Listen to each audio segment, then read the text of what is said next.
आधा देश इन दिनों लू और गर्मी से तप रहा है। मैं दिल्ली की उन सड़कों पर खड़ी हुई हूँ जहाँ पर तपन भरी सड़कों पर लोग घूम रहे हैं, लेकिन सन्नाटा भी आपको नजर आ रहा होगा। एक तो संडे का दिन, ऊपर से इतनी गर्म दोपहर, तो देख रहे हैं कितना आपको सन्नाटा यहाँ पर दिखेगा।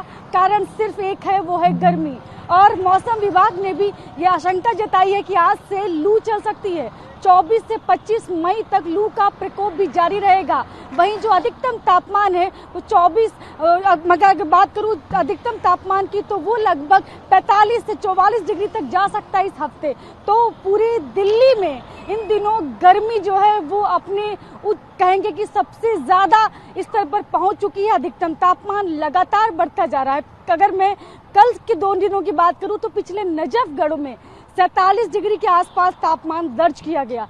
तो ये दिल्ली इन दिनों तप रही है। वहीं उस दिल्ली के साथ ही पंजाब, हरियाणा, उत्तर प्रदेश, राजस्थान, हर जगह सिर्फ गर्मी ही गर्मी है। तो इन दिनों लोग किस तरह से गर्मी में लोग क्या कर रहे हैं, हम यहाँ से बातचीत भी करेंगे। कितनी मुश्किल हो रही है अगर इन दिनों आप बाहर जा रहे हैं किसी काम के सिलसिले में, तो आपको किस तरह की दिक्कतों का सामना करना पड़ रहा है। क्या नाम है आपका? किशोर कुमार।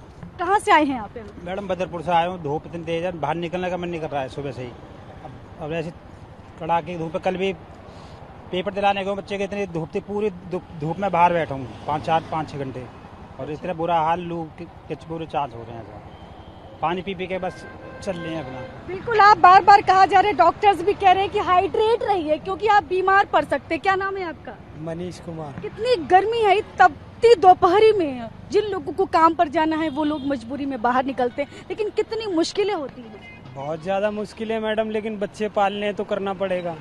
हमारे लिए कोई सरकार, कोई नेता, कोई भी कुछ नहीं है। हमें तो अपना कमाएंगे नहीं तो शाम को बच्चे और हम खा भी नहीं पाएंगे।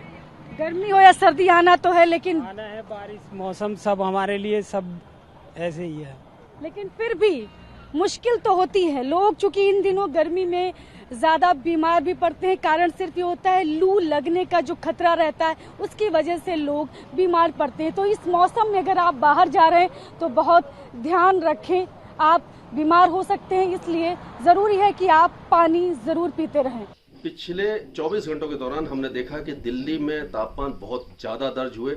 अगर नजफगढ़ की बात करें तो 17 मई को जो मैक्सिमम टेम्परेचर था 47.2 डिग्री दर्ज किया गया, जबकि बेस ऑब्जर्वेटरी जो सफदरजंग है वो 43.6 डिग्री तापमान रहा। यानी बेस ऑब्जर्वेटरी जो बेंचमार्क ऑब्जर्वेटरी है वही एक तरह से कह सकते हैं कि एक्चुअल टेम्परेचर होता है। बाकी इलाके में भी थोड़ा बहुत डिफरेंस होता है, 1-8 डिग्री का डिफरेंस हो जाता है, लेकिन 47 डिग्री बहुत ज्यादा तापमान है। तो नजफगढ़ में जो ऑब्जर्वेटरी है वो ऑटोमेटिक वेदर स्टेशन की ऑब्जर्वेटरी है, यानी कि सेंसर बेस्ड जो है तापमान नापने का यंत्र है। तो कभी कभी क्या होता है कि ऐसी जगह पर वो सेंसर लगे होते हैं कि आसपास के जो एनवायरनमेंट है उसका इम्पैक्ट इसके ऊपर पड़ जाता है। तो कभी कभी तापमान ज़्यादा और कभी कम दिखाई देते हैं। लेकिन इस समय जो सबसे ज़्यादा गर्म इलाका है वो राजस्थान है।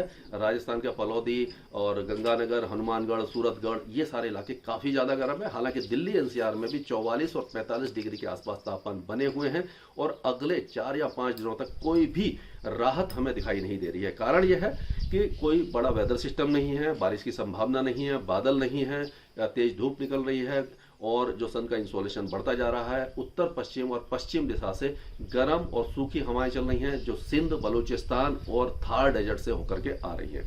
तो हम कह सकते हैं कि अगले 4-5 दिनों तक पूरे उत्तर भारत में कोई भी रिलीफ आपको नजर नहीं आने वाला है। गर्मी परेशान करती रहेगी।